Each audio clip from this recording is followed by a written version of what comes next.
Let's make a metal song. First thing I like to do, don't judge me too hard, I use GarageBand still. Works awesome.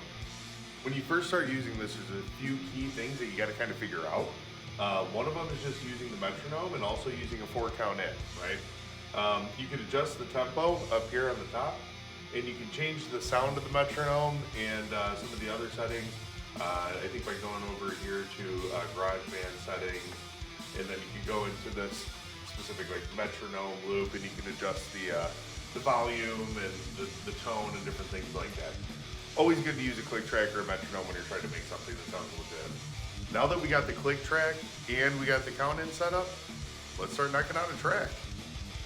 But which weapon to use? In all seriousness, I think that guitars are really kind of a tool of the job, right?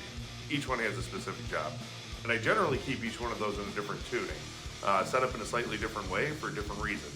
Right now I'm using the two Jackson Warriors over there for everything that I do live and when I do a lot of my stuff with my band. And then if I want to just jam to some like classic tracks, I'll probably lean more towards the Les Paul. I put the Nazgul and Sentient pickups in the Gibson Flying V. I use that for some stuff. More experimental, I'll use my Strat with the scalloped fretboard. Kind of float all over the place, right? Got the acoustic, got a bass to lay down some bass stuff.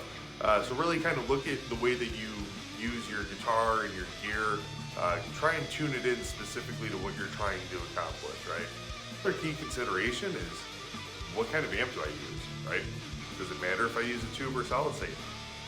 This is a little bit controversial right now, but right now the modeling technology is freaking solid. So I've been leaning towards using my Pod Go for doing a lot of direct recording, for doing my TikTok lives, and also for playing out live with the band, because I can plug right into the front of the house.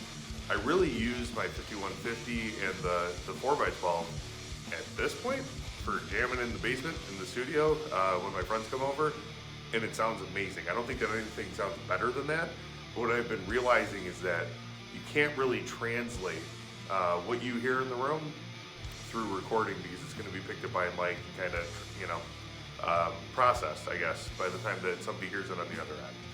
So for this, I'm probably just going to lean towards using my Pod Go, honestly.